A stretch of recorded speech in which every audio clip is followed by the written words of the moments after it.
Morning, Tommy. Can we ask you a couple of questions? Yeah, sure, no worries. How many candidates have you assessed? Oh, I'd say there'd be thousands, really. But I think the most important thing is not how many we've assessed, it's actually how many we've seen and heard about in the workplace. And then we circle back and say, well, how accurate was our evaluation of those people? Which tends to be actually highly accurate. So we know that that's probably the most important thing is, yes, thousands, but it's all of the feedback that we've got and all the data we've got to actually then confirm that how we assess is highly accurate.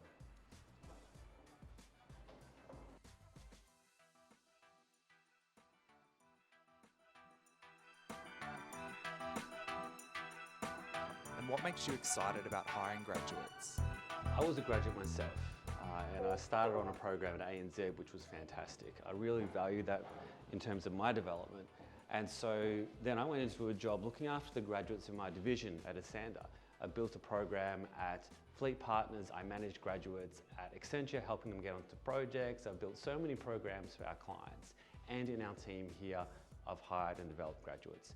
I just know that it works, and so I get excited and energized by working with developing people as they're starting their career.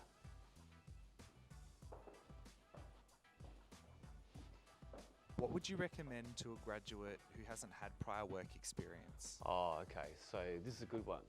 First of all, you should be working. So if you're studying and you don't have a part-time job, get that part-time job. Okay, now after that, in terms of getting that relevant experience, you've got to look at the resources and contacts around you. So first of all, your parents and their friends. Who do they know? What businesses do they have? It's amazing that they might not have thought about it, but you just ask the question, can I get some work experience at this accounting firm? Can I work at this other firm that your dad or mum's best friend works at? So there's all sorts of opportunities around you. Next thing, if you get a job within a larger company, say like in a call center, a lot of businesses want people to work in those sorts of jobs, then just say you wanted to get into finance or marketing or HR or whatever the case may be, you have a much better chance of transferring internally to that department because they know you. So you perform well in your job, you build those relationships, you make it be known well ahead of time that you want to get involved with that team, ask them how can I prepare myself, and then over a period of time you position yourselves as the best candidate next time they're looking.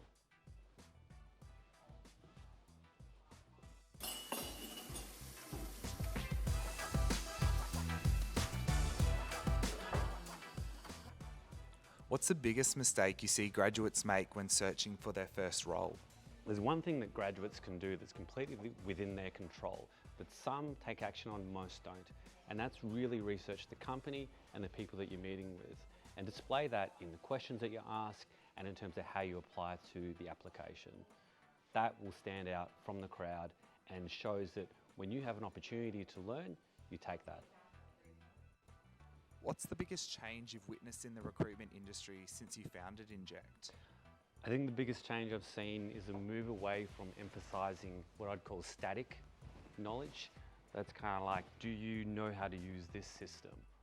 Do you have this particular technical knowledge? Because things are changing so rapidly that that becomes obsolete.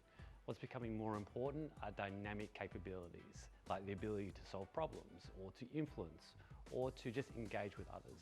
That's been the biggest change I've seen. Tommy, quick question. Yeah. Was it the ability and OPQ assessment? Yeah, both. Yeah. Thank you. Okay. If you could go back in time and give 22-year-old Tommy a piece of advice, what would it be? Oh, okay. So one thing that I didn't do so well, and I think a lot of graduates don't do, is remembering the names of people you meet and things about them. So the best way to do that, I find, is besides using their name in conversation, is to write down the person's name and a little bit about them. You can do that in your phone. You find actually the act of doing so helps you to remember their name, and you have a reference point later on.